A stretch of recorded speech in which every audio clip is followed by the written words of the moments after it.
Hello everyone, Assalamu alaikum.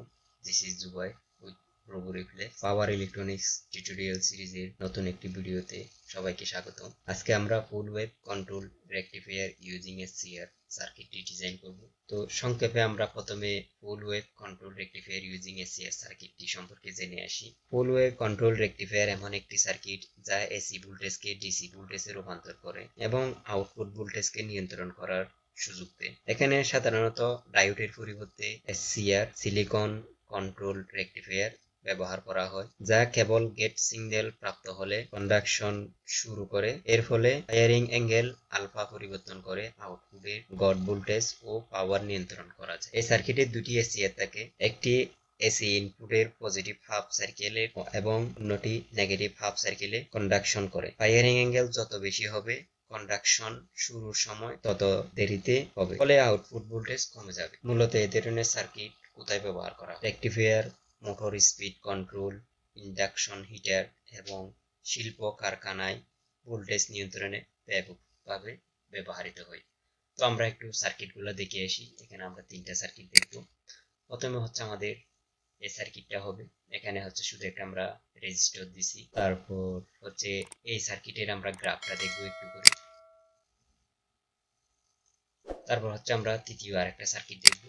এই circuit এটা হচ্ছে আমরা একটা রেজিস্টরের সাথে ইন্ডাকটিভ লোড ব্যবহার করেছি, ইন্ডাক্টর। তো দ্বিতীয় এবং তৃতীয় সার্কিটে অনেক তফাৎ, সেটা আমরা গ্রাফের মাধ্যমে দেখতে পারতেছি। তো আমরা সরাসরি সফটওয়্যারে চলে যাই। আমরা সফটওয়্যার ওপেন হয়ে গেলে আমাদের কম্পোনেন্টগুলো নিয়ে ফেলবো। তো আমাদের সফটওয়্যার ওপেন হয়ে গেছে। আমরা কম্পোনেন্টগুলো নিয়ে ফেলে সার্কিটটি ড্র করে ফেলি। প্রথমে হচ্ছে আমাদেরকে এসি সোর্স নিতে হবে। আমরা একটা এসি সোর্স নিয়ে নিলাম। তারপর হচ্ছে ট্রান্সফরমার নিতে হবে। তো আমরা ট্রান্সফরমার হিসেবে 2P 2S এই ট্রান্সফরমারটা নিব। তারপর হচ্ছে আমাদেরকে এসসিআর নিতে হবে। এসসিআর এর মডেল হচ্ছে 2N6564। এই মডেলের এসসিআরটা নিব আমরা। তারপর হচ্ছে আমরা একটা রেজিস্টর নিব। তারপর হচ্ছে আমরা একটা ইন্ডাক্টর নিব। তো আমাদের সব কম্পোনেন্ট নেওয়া শেষ। এখন হচ্ছে আমরা ইনস্ট্রুমেন্ট গুলো বসাই ফেলবো। প্রথমে হচ্ছে আমরা এসি সোর্স বসাই ফেললাম। তারপর হচ্ছে আমরা ট্রান্সফরমার বসাবো। এরপর হচ্ছে আমরা এসসিআর গুলো বসাই ফেলবো। সেগুলোকে আমাদের রোটেট করে নিতে হবে।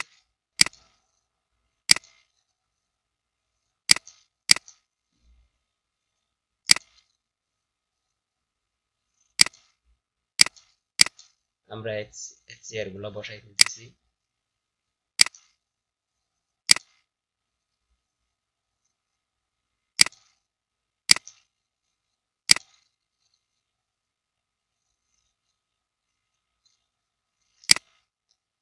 এখন হচ্ছে এসসিআর গুলোকে একটু আমরা ওয়্যারিং করে ফেলবো।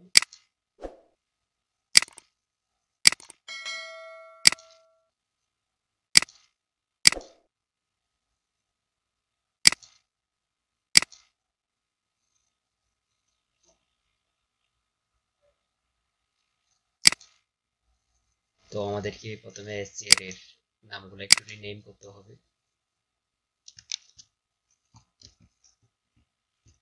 প্রথমটাকে SCR1 দিলাম, এটাকে SCR2 দিব, এটাকে SCR3 দিব।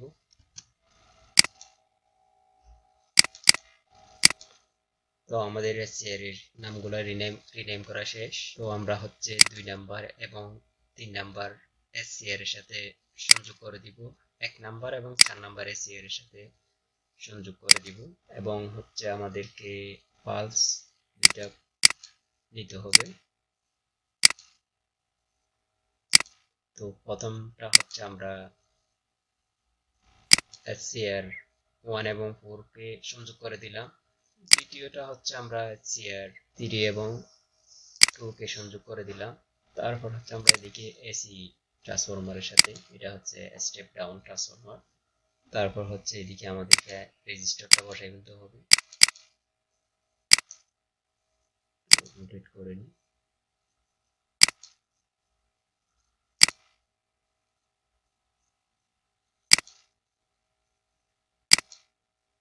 আমরা রেজিস্টারের মানটা চেঞ্জ করে দিব।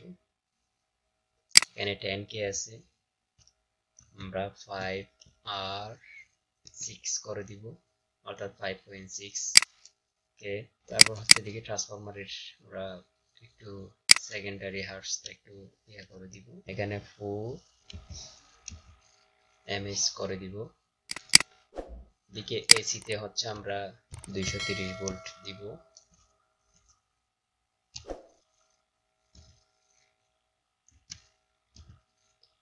আর আমরা ফ্রিকোয়েন্সি হচ্ছে 50 দিব। তারপর হচ্ছে এখানে আমাদেরকে দুইটা ভোল্ট মিটার বসাইতে হবে, তিনটা ভোল্ট মিটার বসাবো আমরা। একটা হচ্ছে আমরা এসি কত দিচ্ছি সেটা দেখব, আর একটা হচ্ছে স্টেপ ডাউন হয়ে কত আসতেছে। তো এদিকে হচ্ছে আমাদের HCR এর যে পালস গুলো আছে এগুলাকে আমাদের একটু সেটিং করে নিতে হবে। এখানে 0 থাকবে, এখানে হচ্ছে 10 হবে,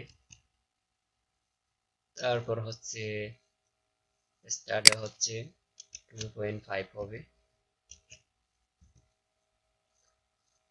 মিলি সেকেন্ড। তারপর হচ্ছে এটাতে হচ্ছে 500 n হবে, এটাও 500 n হবে। এই মানগুলা খুবই গুরুত্বপূর্ণ। এদিকে হচ্ছে আমাদের 2% হবে, আর ফ্রিকোয়েন্সি হার্টস হচ্ছে আমাদের 50 হবে। তো এখন আমরা ওকে করে দিব। এখন 2 নাম্বার পালস যেটা আছে সেটাকে একটু এডিট করব। এটাও হচ্ছে প্রথমে 10 হবে, তারপর হবে স্টার্ট। স্টার্টে হচ্ছে আমাদের 12.5 মিলি সেকেন্ড হবে। এরপর হচ্ছে এটাও 500 n হবে। হোল টাইমও 500 n হবে।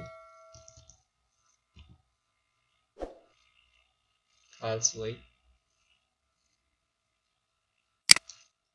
তো এখানে হচ্ছে আমাদের 2% হবে, তারপর হচ্ছে আমাদের 50 হার্টস হবে। তো আমরা এটাও ওকে করে দিব। তো আমরা প্রজেক্টটি রান করতেছি, আমাদের প্রজেক্টটি রান হয়ে গেছে। এদিকে এসি 221 ভোল্ট দেখা যাচ্ছে, স্টেপ ডাউন হয়ে 14, তারপর 13.9 এরকম সামথিং ভোল্টেজ দেখাচ্ছে। তারপরে এদিকে হচ্ছে 9.57 ওইরকম ভোল্টেজ আসতেছে। এখন হচ্ছে আমরা একটু গ্রাফে গিয়ে দেখি, অসিলোস্কোপ বসাই।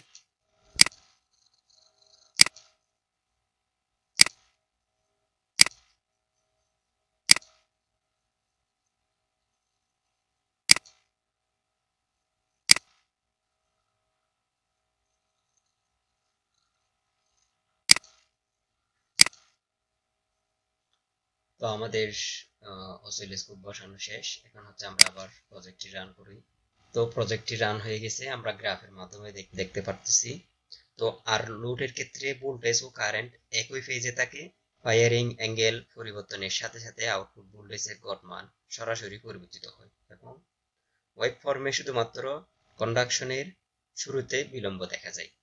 তো এখানে হচ্ছে আমাদের, আমরা এখন যেই কথাগুলো বলছি সেটা সত্যতা এখানে আমাদের গ্রাফে দেখতে পাচ্ছি। তো এটা হচ্ছে SCR2, এটা হচ্ছে SCR1। তো এটা হচ্ছে 2 নাম্বার এবং 3 নাম্বার SCR এর আউটপুট, আর এটা হচ্ছে 1 নাম্বার এবং 4 নাম্বার SCR এর আউটপুট, আর এটা হচ্ছে আমাদের রেকটিফায়ার হয়ে যে ডিসিটা পাওয়া যাচ্ছে সেটা।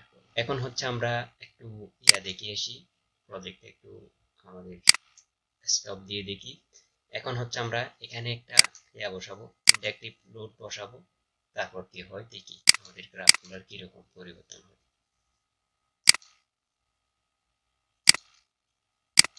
তো আমরা এটা একটু রোটেট করব, দিয়ে দিলাম, থেকে সংযোগ দিয়ে দিলাম। তো আমরা আরএল ইন্ডাক্টর দেওয়ার পরে এখন হচ্ছে আমরা রেজিস্টারের সাথে একটা ইন্ডাক্টর বসাইছি।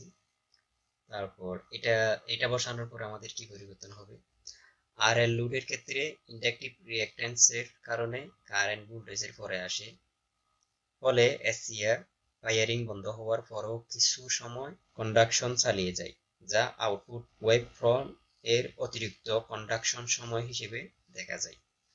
তো আমরা হচ্ছে এখন যে কথাটা বললাম সেটা সত্যতা একটু জেনে আসি। প্রজেক্টটা রান করি এবং আমাদের প্রজেক্টটি রান হয়ে গেছে। এখন হচ্ছে আমরা অসিলোস্কোপের আউটপুট দেখব। আউটপুট হিসেবে রেজিস্টার ইউজ করে যেটা দেখছিলাম, এটা হচ্ছে এখান থেকে সোজা কার্ভ হয়ে গিয়েছিল, আর ইন্ডাকটিভ লোড লাগানোর পরে এটা আস্তে আস্তে বাঁকা হচ্ছে, মানে একটু আঁকা বাঁকা হয়ে হয়ে আস্তে মানে একটু নিচে আসতেছে, আবার আস্তে আস্তে কার্ভ হচ্ছে।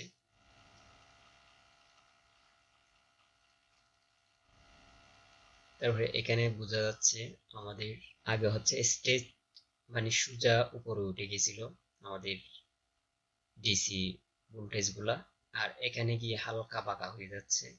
রেজিস্টারের সাথে ইন্ডাক্টর বসানোর পরে আমাদের এই কার্ভের এই পরিবর্তন দেখা যাচ্ছে।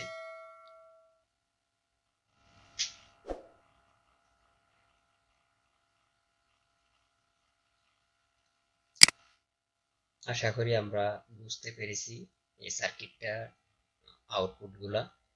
আমরা রেজিস্টার দিয়ে প্রথমে অসিলোস্কোপ দিয়ে গ্রাফ গুলা দেখেছি এবং হচ্ছে রেজিস্টারের সাথে ইন্ডাক্টর সংযোগ করে আমরা গ্রাফ গুলা দেখেছি। দুইটা গ্রাফে দুই রকম আসছে। এরকম আরো ইনফরমেটিভ ভিডিও পেতে আমাদের সাথে থাকতে হবে। আমাদের ইউটিউব চ্যানেলটাকে সাবস্ক্রাইব করে আমাদের পাশে থাকবে। নতুন আরো একটু ভিডিও নিয়ে দেখা হচ্ছে। ততক্ষণে সবাই ভালো থাকবে।